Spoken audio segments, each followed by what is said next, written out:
Welcome to ज्ञान मार्ग। आज हम वर्ल्ड हिस्ट्री जो कि यूपीएससी जीएस वन का एक सिलेबस है, वो सब्जेक्ट में कॉलोनाइजेशन डीकोलोनाइजेशन का कंसेप्ट डीप में कवर करेंगे।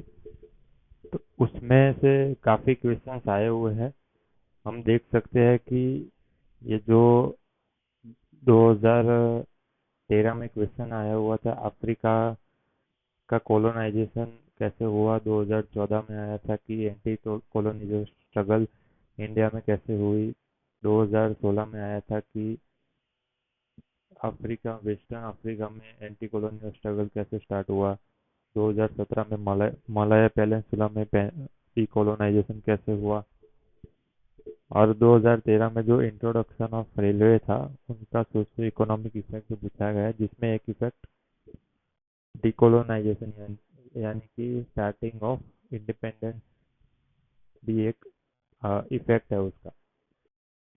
तो टोटल अभी तक एक बार कॉलोनाइजेशन और चार क्वेश्चन, तीन क्वेश्चन डीकोलोनाइजेशन के ऊपर डायरेक्ट आए हुए हैं। तो ये काफ़ी इम्पोर्टेंट टॉपिक है, तो उसको हम कवर करेंगे। कि सबसे पहले देखते हैं कि कॉलोनाइजेशन, उसके बाद देखेंगे डीकोलोनाइजेशन, और उसके बाद देखेंगे नियो कॉलोनाइजेशन। कॉलोनाइजेशन से स्टार्ट करते हैं। सबसे पहले ये क्वेश्चन आता है कि कॉलोनाइजेशन क्या है। फिर क्वेश्चन ये आता है कि चलो क्या समझ लिया, लेकिन अब कॉलोनाइजेशन क्यों कर रहे हैं, what are the causes behind colonization. फिर क्यों समझ आ गया, तो फिर कॉलोनाइजेशन कितने टाइप का होता है। फिर कॉलोनाइजेशन के इम्पैक्ट क्या है, और कॉलोनाइजेशन की आज तक के एग्जाम्पल और उसकी हिस्ट्री कहाँ कहाँ कैसी रही है। और लास्ट, कॉलोनाइजेशन और इम्पेरियलिज्म, इन दोनों के बीच डिफरेंस है तो क्या है। तो ये पूरे क्वेश्चन हम एक एक करके डिटेल में कवर करने वाले हैं।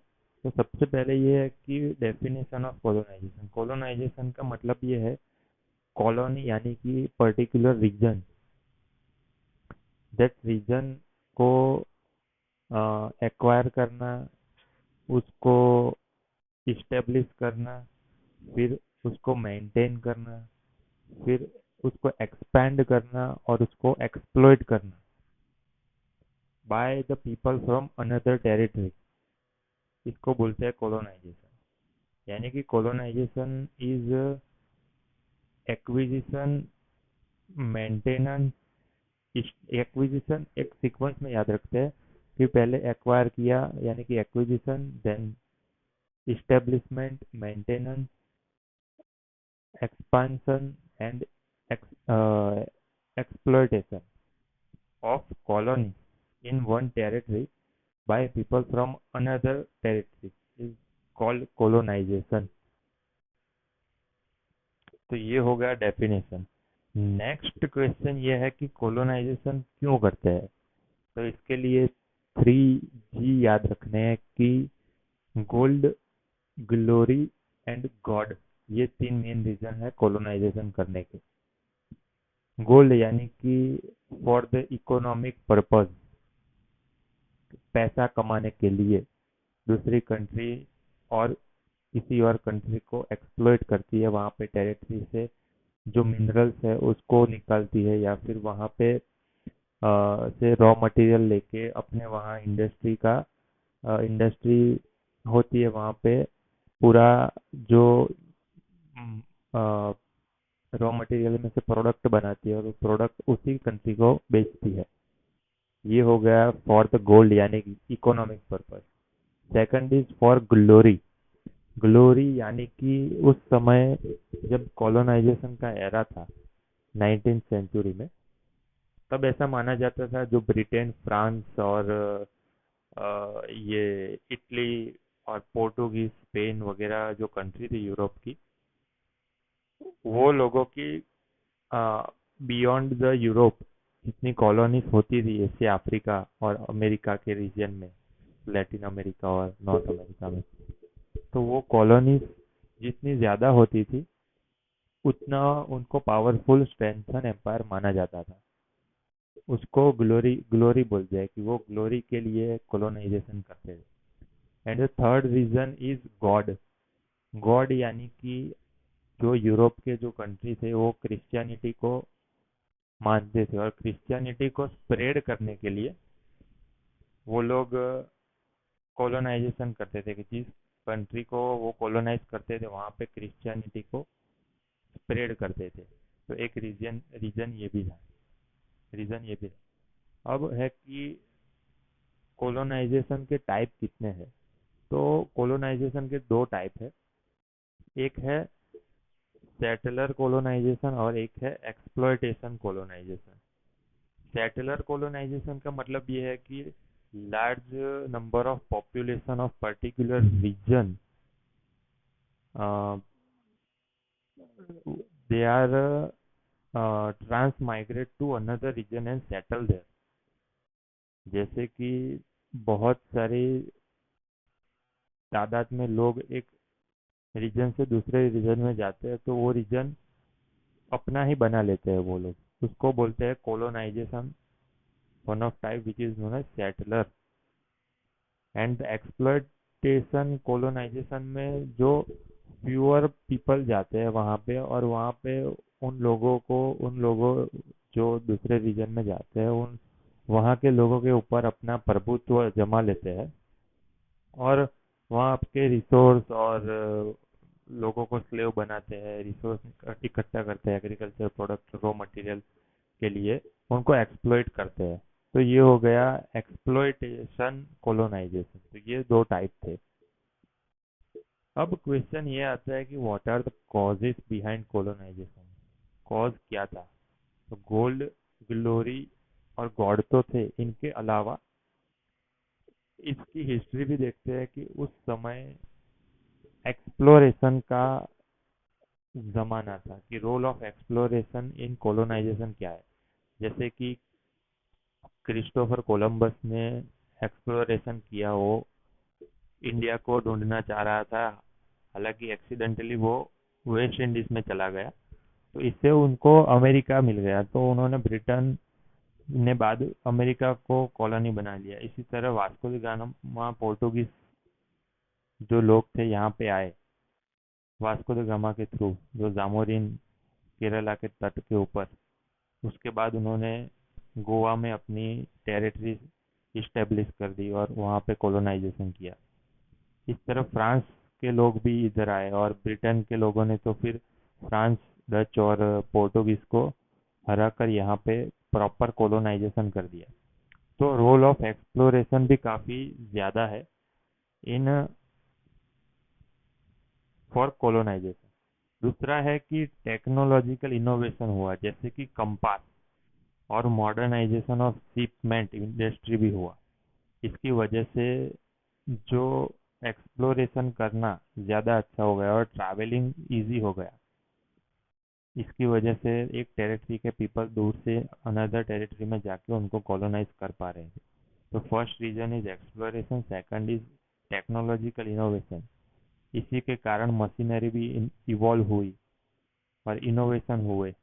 इसकी वजह से जो रॉ मटेरियल जो कॉलोनाइज्ड कंट्री में था वो जाके अपने कंट्री में लेके जाके वो प्रोडक्ट बनाते थे और उनको ही फिर बेचते थे। तो रोल ऑफ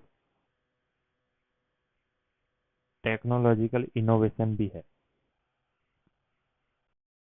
और कैपिटलिस्ट इंडस्ट्रियलिज्म भी एक वन ऑफ द रीज़न है कि उस वक्त इंडस्ट्रियलाइजेशन काफ़ी पीक के ऊपर था, तो उनको अपनी इकोनॉमिक कंडीशन भी अच्छी करनी थी। तो ये हो गए कॉलोनाइजेशन के कॉज। अब हम देखते हैं कि what are the effects of colonization. Colonization हो तो गया, लेकिन उसका इम्पैक्ट क्या पड़ा। तो कॉलोनाइजेशन के पॉजिटिव इम्पैक्ट भी है और नेगेटिव इम्पैक्ट भी है। तो इसको पेस्टल अप्रोच में देखते हैं। सबसे पहले पॉलिटिकल इम्पैक्ट क्या पड़ा। तो पॉलिटिकली कॉलोनाइजेशन की वजह से जो थिंकर्स और आइडियाज के जो एक्सचेंज हुए, जैसे कि Republic Republic ideas, democratic ideas जो यूरोप से कॉलोनाइजेशन यानी कि अफ्रीका और एशिया में स्प्रेड हुए। तो ये एक पॉजिटिव इम्पैक्ट था कॉलोनाइजेशन का पॉलिटिकल में।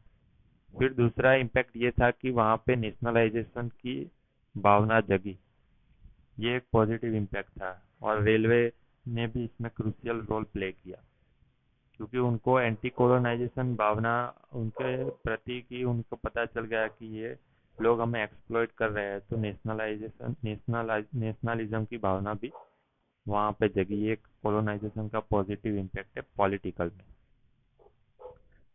नेगेटिव इम्पैक्ट पॉलिटिकल का ये है कि वो लोग टेरिटरी को बदलने के लिए बहुत अंदर अंदर फाइट करते थे। जैसे ब्रिटेन और फ्रांस, उन्होंने इंडिया में फॉर द उनको एक अपना साम्राज्य स्थापित करना था, टू इस्टेब्लिश द एम्पायर। वो लोग दूसरों की जमीन पर फाइट करते थे, तो वहाँ पे काफी ज्यादा नुकसान भुगतना पड़ता था। वो था एक पॉलिटिकल इम्पैक्ट। फिर पेस्टल अप्रोच में P for political, E for economic. Economic impact में पॉजिटिव इम्पैक्ट ये है कि उस समय उनको फ्री ट्रेड यानी कि ग्लोबल मार्केट मिल गया। यहाँ के जो रॉ प्रोडक्ट थे कॉलोनीज के, वो वहाँ बिकने लगे और उनके प्रोडक्ट यहाँ पे आने लगे। तो फ्री ट्रेड और ग्लोबल ट्रेड, जिससे लोग काफी नजदीक आए। और नेगेटिव इम्पैक्ट ये है कि इकोनॉमिक जो डिवाइड था वो काफी, उसकी गैप बढ़ गई। जैसे कि जो स्लेव्स का जो नंबर है, नंबर ऑफ स्लेव्स इंक्रीज हो गए। फिर इकोनॉमिक डिवाइड बढ़ गया, जैसे कि पुअर लोगों को एक्सप्लॉइट कर रहे थे लोग। और हम देख पा रहे हैं कि फार्मर्स को भी इंडिया में भी, जैसे नील की खेती के लिए उनको काफी कुछ फोर्सफुली उनको बोला जाता था कि आपको इसकी ही प्लांटेशन करनी है। तो इस तरह काफी कुछ एक्सप्लॉइट किया गया फार्मर्स को, स्लेव्स को, फॉर द इकोनॉमिक पर्पस। और कॉलोनीज के रॉ मटेरियल को लेके इंडस्ट्री, अपनी वहाँ की इंडस्ट्री में प्रोडक्ट बना के काफी कुछ ज्यादा प्राइस में वो कॉलोनी को बेच रहे थे। तो इससे फिर ड्रेन ऑफ वेल्थ की जो थियरी जो दादा भाई नौरोजी ने दी थी, वो कॉलोनिज्म की इकोनॉमिक नेगेटिव इम्पैक्ट में drain of wealth is the most important impact of colonialism. फिर एस यानी कि सोशल अप्रोच, पेस्टल में एस फॉर सोशल अप्रोच में पॉजिटिव इम्पैक्ट ये है कि जो वुमन का पार्टिसिपेशन हुआ, वुमन की जो पोजीशन थी वो इम्प्रूव हुई थोड़ी, और आइडियाज एक्सचेंज हो गए। जो वेस्टर्नाइजेशन के आइडियाज ईस्टर्न में, ईस्टर्न के वेस्टर्न में मिक्सिंग हो गए और इवॉल्व हो रहे थे। लेकिन नेगेटिव इम्पैक्ट ये है कि जो कल्चर, हाँ एक पॉजिटिव इम्पैक्ट ये भी है सोशल, कि जो खाने पीने की चीज थी, जो एनिमल्स थे, प्लांट्स थे, वो यूरोप से इंडिया में और काफी कॉलोनाइज कंट्री में आ रहे थे। जैसे कि पोर्टुगीज जो पोटैटो, टोमेटो, चिली, फिर कैश्यू, ये सब पोर्टुगीज के थ्रू इंडिया में आया था, जो कि आज यहाँ पे एक नेसेसिटी गुड बन गए हैं। तो इस तरह उनका काफी अच्छा पॉजिटिव इम्पैक्ट रहा है। नेगेटिव इम्पैक्ट में यह है कि यहाँ पे वेस्टर्नाइजेशन की भावना ज्यादा दृढ़ बन गई और ट्रेडिशनलिज्म जो कल्चर था उसके ऊपर नेगेटिव इम्पैक्ट पड़ा। तो ये एक सोशल इम्पैक्ट है। फिर पेस्टल में PES T, T for technologically, इसका पॉजिटिव इम्पैक्ट हुआ कि रेलवे इवॉल्व हुई, टेलीग्राम टेलीग्राम पोस्टल सेवा ये सब इम्प्रूव हो गया, टेलीफोन सेवा भी आई, और इंडस्ट्री भी ज़्यादा हैवी इंडस्ट्री बन गई और मशीनरी का भी इवोल्यूशन हुआ। तो ये पेस्टल में कॉलोनाइजेशन के इफेक्ट थे, और नेगेटिव और पॉजिटिव दोनों इफेक्ट थे। अभी एक नेक्स्ट टॉपिक है कि कॉलोनिज्म इन एशिया। एशिया में सबसे पहले इंडिया में देखते हैं कि ब्रिटेन और फ्रांस, देखते हैं कि पहले पोर्टुगीज आए, पी डी ई एफ यानी कि पोर्टुगीज आए। फिर डच डच आए, P D E F, Dutch आए, फिर इंग्लिश आए और फ्रांस वाले आए। तो इस तरह ब्रिटेन और फ्रांस के बीच भी 1763 तक जो वॉर चलता है, उसके बाद ब्रिटिश पावर सुपीरियरिटी अपनी इस्टेब्लिश कर लेती है। और डच लोग जो थे, डच और पोर्टुगीज, वो इंडोनेशिया और लाओस, कंबोडिया, वियतनाम में अपनी कॉलोनीज को फ्रेंच लोग ने भी वहाँ पे स्थापित करते हैं। रसिया ने भी जो ईरान वाला हिस्सा था, उनके जो नॉर्थन पोर्शन हमने देखा था कि नॉर्थ, सेंट्रल और साउथ में डिवाइड कर लिया था। साउथ वाला ब्रिटेन को दिया था, नॉर्थ वाला रसिया को दिया था, जो कि 1907 की ट्रीटी हुई थी ब्रिटेन और रसिया के बीच, जो वर्ल्ड वॉर 1 के दौरान हुई थी। अब ये है कि चाइना में कैसे कोलोनाइजेशन एक्सपांड हुआ। चाइना में हुआ ये कि सबसे पहले तो उन्होंने आइसोलेशन रखा था कि किसी भी फॉरेन प्रोडक्ट को वो इंपोर्ट नहीं करते थे, वो सिर्फ एक्सपोर्ट ही करते थे दुनिया को वो अपने प्रोडक्ट। और उसके लिए भी एक ही पोर्ट था जिसका नाम था पोर्ट कैंटोन। पोर्ट कैंटोन के जरिए ही वो एक्सपोर्ट कर रहे थे, इंपोर्ट तो एक भी चीज नहीं कर रहे थे। इसकी वजह से वो आइसोलेशन में थे चाइना वाले। लेकिन बाद में होता ये है कि ब्रिटेन को पता चल जाता है कि वन साइडेड ट्रेड नहीं हो सकता, इसलिए उन्होंने ओपियम वॉर किया 1839 से 1842 तक। जो फर्स्ट ओपियम वॉर होता है कि चाइना के लोगों को ब्रिटेन ने ओपियम के एडिक्ट बना दिया। फिर उसका इंपोर्ट करना ही पड़ रहा था, तो चाइना ने वो इंपोर्ट बंद कर दिया, तो ब्रिटेन ने उसके खिलाफ वॉर कर दिया, जिसमें ब्रिटेन जीत जाता है। उसके बाद उनके बीच ट्रीटी ऑफ नैनकिंग होती है 1842 में, जिसमें 5 पोर्ट्स ब्रिटेन के वहाँ पे इस्टेब्लिश होते हैं, और जो हांगकांग का हिस्सा है उस पर भी ब्रिटिश सुपीरियरिटी इस्टेब्लिश होती है। इस तरह बाद में जाके 1858 में टोटल 11 पोर्ट्स हुए चाइना में, और इस तरह उसका भी काफ़ी इकोनॉमिक इम्पैक्ट हुआ।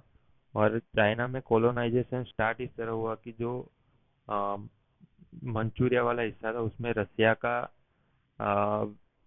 कोलोनाइजेशन था। फिर फ्रांस था, वो साउथ वेस्टर्न चाइना के ऊपर कॉलोनी बना के बैठा था। जर्मन लोग नॉर्थन चाइना का हिस्सा लेके बैठे थे। और यांगजी वैली था, वो ब्रिटेन लोग वहाँ पे अपना हिस्सा लेके बैठे थे। यूनाइटेड स्टेट्स ने इसमें इंटरफियर नहीं किया था, और उन्होंने इसमें कॉलोनी लेने के लिए भी वो इंटरेस्टेड नहीं थे। क्वेश्चन ये आता है कि कॉलोनिज्म और इंपेरियलिज्म के बीच डिफरेंस क्या है। इंपेरियलिज्म मतलब कि extension of power of their kingdom, यानी कि कोई राजा का किंगडम है उसको एक्सपांड करना, वो इंपेरियलिज्म बोलते हैं। और कॉलोनिज्म तो ये कि कोई टेरिटरी को इस्टेब्लिश करना, मेंटेन करना, उसको एक्सप्लॉइट करना और एक्सपांशन करना, उसको कॉलोनियलिज्म बोलते हैं। अभी इंपेरियलिज्म के एग्जाम्पल ये है कि जो फ्रांस का एम्पायर था, फिर ब्रिटेन के एम्पायर थे, उनका एक्सपांशन हुआ, उसको वो डायरेक्ट भी हो सकता है, डायरेक्ट कंट्रोल ऑफ गवर्नमेंट। जैसे कि वहाँ पे जो ब्रिटेन के एम्पायर में लोगों की जो कंडीशन थी, वही कंडीशन उनके इंपेरियलिज्म की जो कंट्री थी उनके ऊपर होती है। उसमें एक्सप्लॉयटेशन का कोई इंटरेस्ट नहीं होता है, एक्सप्लॉयटेशन का कोई एम नहीं होता है। जबकि कॉलोनियलिज्म में एक्सप्लॉयटेशन का वन ऑफ द पर्पज होता है। इंपेरियलिज्म डायरेक्ट भी होते हैं और इनडायरेक्ट भी होता है। डायरेक्ट में डायरेक्ट गवर्नमेंट अथॉरिटी वहाँ पे इस्टेब्लिश होती है। इनडायरेक्ट में वहाँ पे जो राजा होते हैं उस कंट्री के, उनको एज इट इज रहने देते हैं। फिर इनडायरेक्ट कंट्रोल, जो इंपीरियल एम्परर थे वो उन पे इनडायरेक्ट कंट्रोल रखते हैं। तो एक क्वेश्चन ये भी आ सकता है कि relation between colonialism and imperialism क्या है। तो डेफिनेशन वही है कि कॉलोनियलिज्म में हमने देखा था कि इस्टेब्लिशमेंट एंड एक्सपांशन और exploitation of their territory, but imperialism में की ब्रॉड पॉलिसी और practice of extended influence of power and control of one nation over other. एक नेशन का पावर और कंट्रोल दूसरे नेशन के ऊपर एक्सपांड करना। प्राइमरी गोल ऑफ कॉलोनियलिज्म क्या है कि एक्सप्लॉइट करना, फिर डायरेक्ट कंट्रोल लेना of that territory.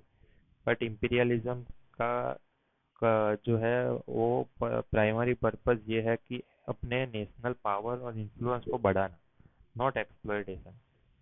Direct government colonialism में होता है, इंपीरियलिज्म में डायरेक्ट और इनडायरेक्ट दोनों हो सकता है। फिर कंट्रोल मैकेनिज्म में कॉलोनियलिज्म में कॉलोनीज और डायरेक्ट रूल एस्टेब्लिश होता है। लोकल एडमिनिस्ट्रेशन को भी इवॉल्व करते हैं।